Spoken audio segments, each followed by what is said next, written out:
La bruja de las palabras, las palabras, las palabras, las palabras. ¿Pero a dónde voy a vivir? Oye, chavito, ¿no te queda un lugarcito en tu barril? Pero yo no vivo en el barril. El barril es nada más mi escondite secreto. Yo vivo en el 8. Ah, de veras. Oye, ¿con quién vives? Pues vivo con... Cindina, ¿por qué no te vas a vivir a mi casa? Para que aprendas a amar el misterio. Todas las personas pueden mejorar, todos los caminos pueden ayudar. La bruja de las palabras. ¿Estás ahí? Si estás ahí, si lo deseas, este es mi sueño y el de muchos más.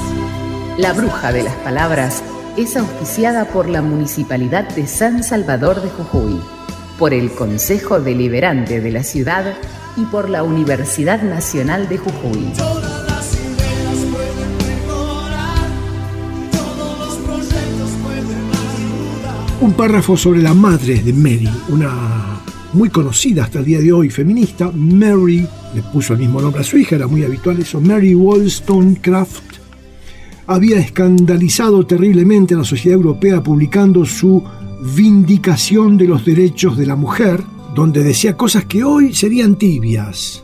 Por ejemplo, hay que educar a las mujeres para que sean buena compañía para los varones. Fíjate. Pero eso era lo máximo en aquella época. ¿Entendés? Porque las chicas no iban a la escuela. Ya va siendo la hora de hacer una revolución en la vida de las mujeres. Hora de devolverles su dignidad perdida y de hacer que, como parte de la especie humana, trabajen reformándose a sí mismas para así reformar el mundo. Mary Wollstonecraft militaba el amor libre, lo mismo que Sartre y Simone de Beauvoir, lo mismo. Pero 100 años antes de que alguno comenzara a hacerlo. Esa era la mamá. Amor libre.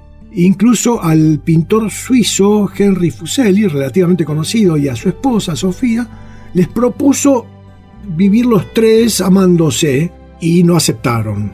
Creo que fue esa vez que casi se suicida, o se intentó suicidar la madre de Mary. Hoy creo que sería una feminista, digamos, una más entre muchas que muy audazmente, digamos, recorren los límites de lo posible en su momento, y Mary la va a tener muy presente siempre, va a leer todos sus libros, y finalmente, al final del cuento, lo que hace Mary Shelley es reivindicar las ideas de su madre y no las de su padre, que además van a ir cambiando luego de que se casa con Mary Jane, con la segunda esposa, la madrastra de Mary. El padre de Mary va a ir retrocediendo en chancletas, como decimos acá, empujado seguramente por una yunta de bueyes. Seguimos dando algunos pantallazos de la vida de Mary Shelley, la autora de Frankenstein. Es, como hemos visto, la hija de dos intelectuales ingleses muy conocidos, vanguardistas de su época. Los dos son ateos, amor libre, no compartían el hogar. Fíjate, hace 200 años, dos tipos que en ese momento parecerían, supongo yo, muy desubicados. O sea, no compartían el hogar. Cuando muere la madre de Mary Shelley, o sea, cuando queda viudo su padre, William Godwin, tiene que traerse a su casa a una hija de Mary que queda huérfana, Fanny. Ahí un poco registraste, te das cuenta que no, estaban casados pero no vivían juntos. Hoy los vemos como...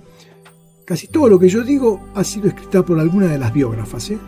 La gran mayoría de los datos que doy, como estos que estoy dando ahora, y están subrayados por ellas, además fantásticamente a mi gusto. Los padres de Mary Shelley, figuras célebres de la causa de las luces, no tenían conciencia de ninguna sombra, salvo de la ignorancia a su alrededor, y creían firmemente ser portadores de una antorcha que podía honrar la historia.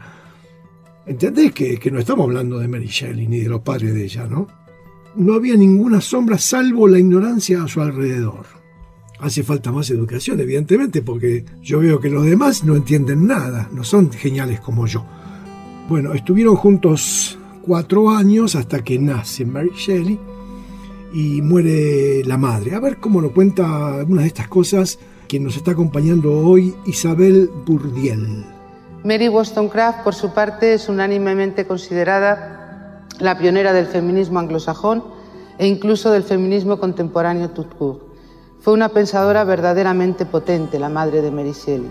A ella se debe la primera respuesta publicada de las reflexiones sobre la Revolución Francesa de Edmund Burke en 1790, y su obra más conocida es La Vindicación de los Derechos de la Mujer, que publicó en 1792, en la que exploraba los monstruosos efectos que tiene o que tenía sobre la naturaleza de las mujeres una educación pensada para mantenerlas ignorantes, pasivas, alejadas de la razón y de la verdadera virtud, obligadas a practicar o aparentar virtudes pequeñitas, pequeñas estratagemas, silencios, ocultaciones. Frente a todo ello, exultante e hiperbólica, Mary Wollstonecraft le escribió a una hermana suya desde Londres: «Voy a convertirme en la primera de una nueva especie». Sin embargo, murió al dar a luz a la futura Mary Shelley porque su médico en aquel momento, cosa muy habitual, no consideró necesario tomar medidas higiénicas durante el parto, y en aquella época la causa fundamental de la muerte de las mujeres era el tener hijos.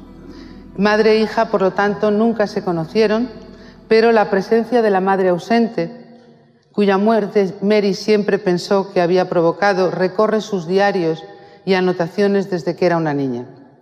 A la tumba de su madre iba a refugiarse de la frialdad de un padre que volvió a casarse con la mujer más vulgar que logró encontrar, un padre que incumplía con su hija todos sus preceptos filosóficos y las recomendaciones educativas de Wollstonecraft. Escribió displicente: «Ni la actual Mrs. Godwin ni yo tenemos el tiempo y los medios para practicar nuevas teorías de educación». Sus hijos varones fueron educados en colegios prestigiosos y a Mary se le permitió simplemente leer lo que quería de la biblioteca de su padre, que no se ocupaba ni siquiera en eso de ella. De esta manera, el legado que absorbió Mary Shelley, la futura Mary Shelley, Mary Godwin, desde pequeña es un legado de ambivalencia, de duplicidad, un legado ambiguo, un legado contradictorio, fragmentado. Por una parte, escribió sobre su infancia: «Fui criada y alimentada con el amor por la gloria. Llegar a ser alguien grande y bueno es lo que creía que mi padre quería de mí». Por otra parte, sus diarios hablan de abandono afectivo, de soledad, de la fría desaprobación de ese padre distante. De hecho, como el monstruo de su futura novela, Mary Shelley fue dejada a solas con sus emociones y tuvo una educación autodidacta y desordenada, lo cual era muy habitual en las mujeres de principios del siglo XIX, cuando tenían alguna educación. En esa educación, sin embargo, tuvo un papel fundamental las visitas y las tertulias de casa de su padre, en las cuales ella, por ejemplo, allí pudo escuchar a Coleridge recitar la balada del viejo marinero, pudo escuchar a los científicos y filósofos más importantes de su época. Uno de esos invitados, un rendido admirador de sus padres, era Percy Shelley, que era un aristócrata desclasado, recién expulsado de Oxford por declararse ateo. Bueno, así que ahí aparece Percy Shelley, que es un admirador del padre de Mary Shelley y también de la madre, la famosa feminista.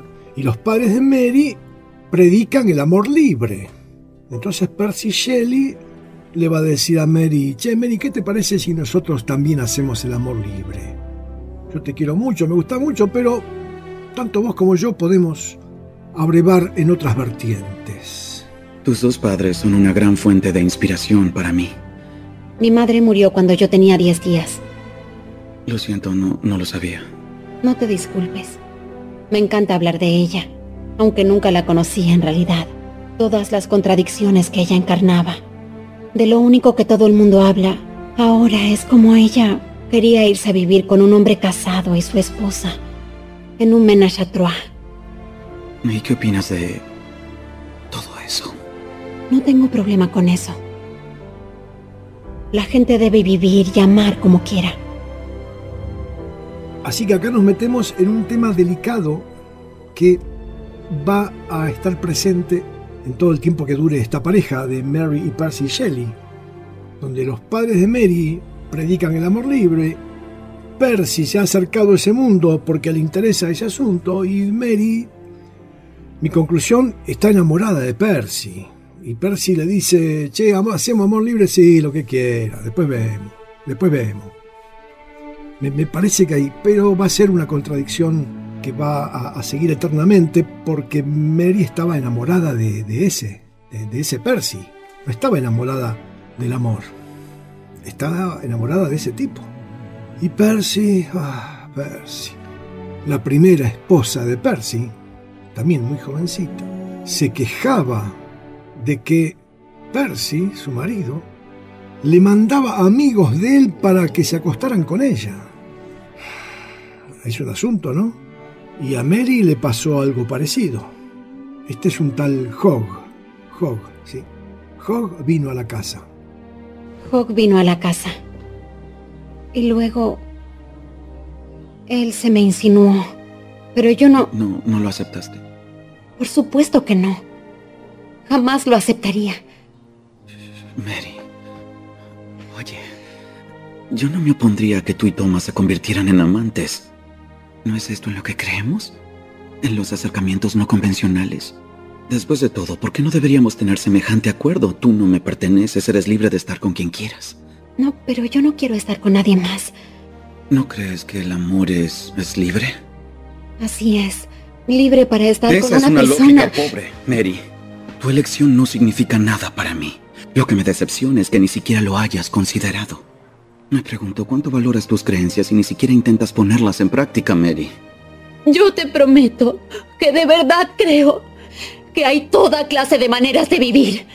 Y voy a pelear por el derecho de todos a vivir en consecuencia. Pero mi verdad es que no hay nadie más para mí. ¿Acaso deseas estar con otra persona? Solo sugiero que no me ofreces las mismas libertades que yo te ofrezco a ti. Eres una hipócrita, como tu padre. ¿Y tú?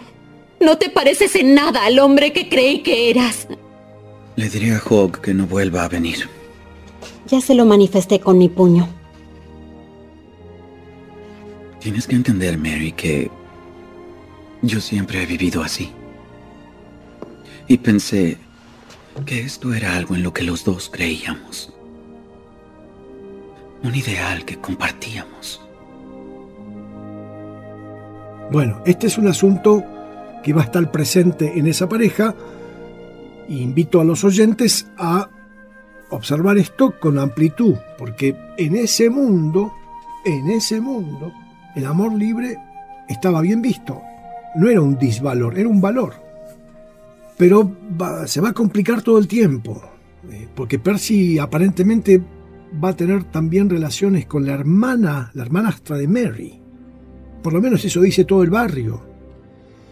Y además con las niñeras, ¿viste? A cada rato aparecía algún chico de padre desconocido entre las mujeres que estaban cerca de Percy, a quienes además muchas veces Percy le dedicaba poemas de amor.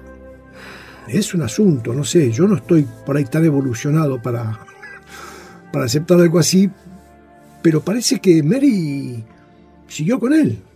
Hasta el día de su muerte llevó su apellido, nunca renegó de eso, qué sé yo, no sé.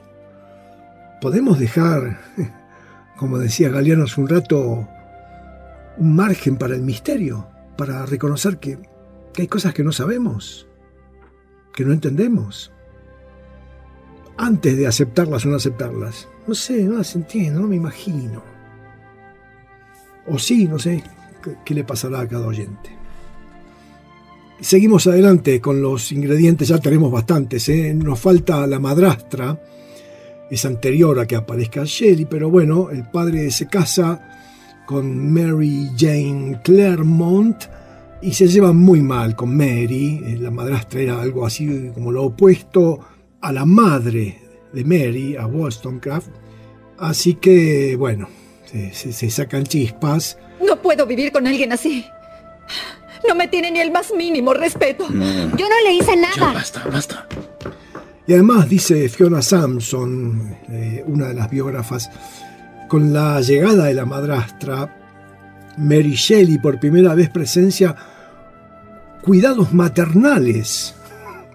En este caso es de esta señora hacia sus dos hijos, que ya trae antes de casarse con el padre de Mary Shelley. Jane, que se llamará Clara luego, y Charles. Y entonces Mary presencia todos los días lo que es una madre que te cuida, que te escucha, que te quiere, ¿no? Y se siente afuera. Carecer de madre, dice Mary, parece otorgar a una niña un estatus un tanto extraño, no del todo humano. Fíjate cómo comienza a dibujarse la criatura de Frankenstein. No del todo humano. Se veía a sí mismo en el papel de Cenicienta, privada por su malvada madrastra tanto del amor maternal como de la comprensión paterna. Es que además la personalidad de esta mujer y lo patéticos que somos los varones muchas veces hizo que el padre fuera cambiando su ideología, y pareciéndose cada vez más a la madrastra y menos a la madre de Mary. Por lo menos esto aparece marcado, aparece en el diario de Mary, aparecen las quejas. A los 13 años, cuando Mary tuvo 13 años, su salud empeoró, su brazo se infectó. La madrastra la llevó a un lugar para curarla y la atendió no sé cuánto tiempo ocupándose de Mary. O sea que no era el enemigo, como suele ocurrir. Era la que era. Pero claro, en Mary, estando en ese lugar, Ramsgate, no importa, hubo una mujer, otra, la señora Petman, que se ocupó cotidianamente de Mary, digamos, no sé, una especie de enfermera, algo así. Y en el diario de Mary, ella dice: en ese lugar me quedé al cuidado de la señorita Petman, que casi nos mata de cariño.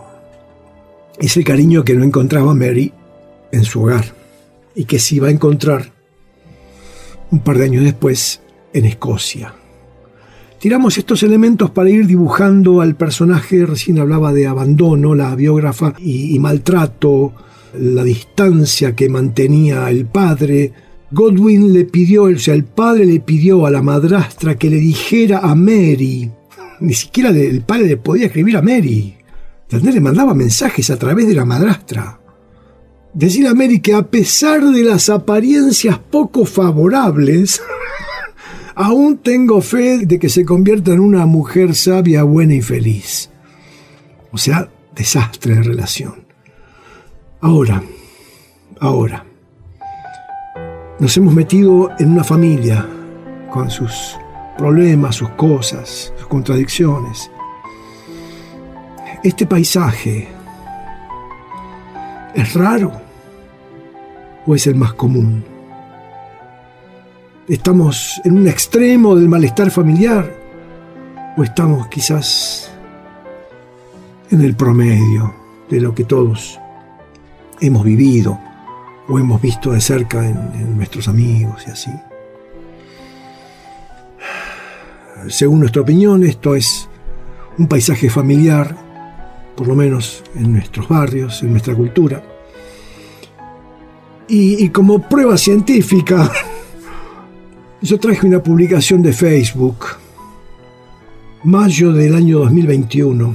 Una señora, mujer de mediana edad, docente, esas que se ocupan de nuestros chicos, publicó en el Facebook lo siguiente: ayer el señor que atendía un comercio me cuenta que su mamá y su papá nunca lo castigaron cuando era chico, que cuando hacían la tarea de la casa y en la radio ponían música dejaban todo y se ponían a bailar,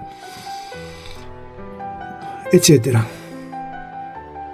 Esta mujer publica en Facebook que existen hogares, que ella conoció un caso de un hogar en el que no le pegaban a los chicos y que cuando pasaban música se ponían a bailar, y dice otras cosas, pero creo que con esas dos pinceladas ya tomamos nota de que para una docente, yo diría mejor que común, la conozco muy bien a esta persona yo, mejor que común, alegre, dedicada, etc. Sin embargo, publica esta noticia, es una noticia. Entonces ahora tenemos un poco mejor la dimensión de lo que le pasaba a Mary. No le pasaba algo tan raro. Hay personas que, no con la madrastra, con la madre, se llevan igual de mal que lo que Mary se llevaba con su madrastra. Y con el padre podemos decir otro tanto o cosas muchísimo peores. Muchísimo peores. Maltratos más explícitos. Acá lo que se ve es más bien falta de amor. Para muchos oyentes, eso, si fuera solamente eso, sería un lujo. Sería un lujo la vida. Si fuera solamente eso, sería una mejora sustancial en el clima familiar. Como le contaba, en 1814, poco antes de cumplir los 17 años, se escapan Mary con su amado Percy Shelley, los acompaña Clara, la hermanastra de Mary. Se van 46 días por Francia, Suiza, Alemania, Holanda. Y digo estas cosas porque uno lee muchos libros y gente, o incluso películas, que no se dan cuenta de cuál es cuál viaje, porque después, 2 años después, se van a hacer otra escapada. También van a pasar por Suiza, pero se van a quedar en Suiza varios meses, y ahí es donde se va a escribir el libro de Frankenstein. Y fíjate, ¿no? Otra cosa de la época. Esto de escaparse, de viajar y de enamorarse locamente estaba escrito por Lord Byron, por Percy Shelley. Era una especie de un ideal de la época, como luego sería viajar sin nada o estar en contacto con la naturaleza. La fantasía libertaria de Percy Shelley contagiará incluso al hermano pequeño de las chicas, el joven William, que solo tiene 10 años y que una semana después de que las chicas escapen, él se escapa de la casa. Y después lo encuentra. Bueno, a raíz del primer viaje, como le había contado hace un rato, Mary queda embarazada y pierde a su primer hijo, Claire. Un mes después queda embarazada de su segundo hijo, que se va a llamar William, igual que su padre, igual que el hijo que han tenido su madrastra y su padre, que acabo de comentar, que se escapa de la casa, otro William. Y el primer asesinato de la criatura de Frankenstein es de un chico que se llama William. Vuelven a Londres y un par de años después se van a Ginebra en 1816, en junio, donde ocurre el famoso año sin verano, muy mal tiempo, y allí están juntos Mary Shelley, su todavía pareja, en pocos meses van a ser marido y mujer, Percy Shelley, Lord Byron y Claire, la hermanastra de Mary, que es amante de Lord Byron. Y además Polidori, el doctor Polidori, un médico que le conté hace un rato, que va a inventar a los vampiros aparentemente. Echemos un vistazo a Percy Shelley, que es la pareja de Mary. Y le repito, acá no nos interesa en particular estas personas, ni nos interesa la literatura inglesa.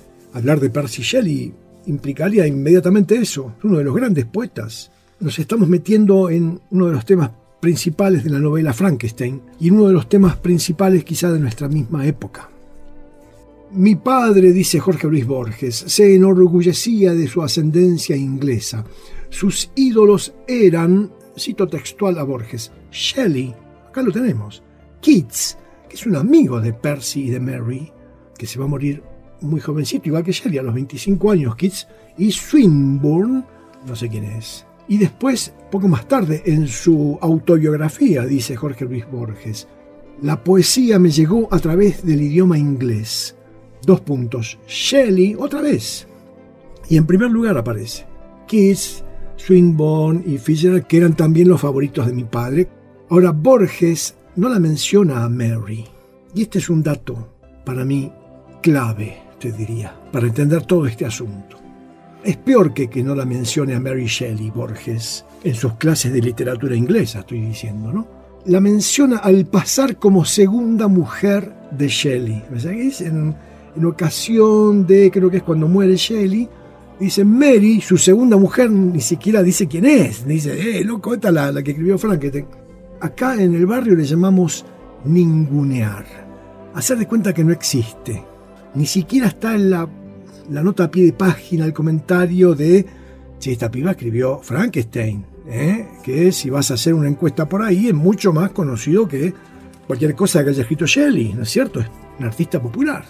Bueno, seguimos con Percy Shelley, partidario de la Revolución Francesa.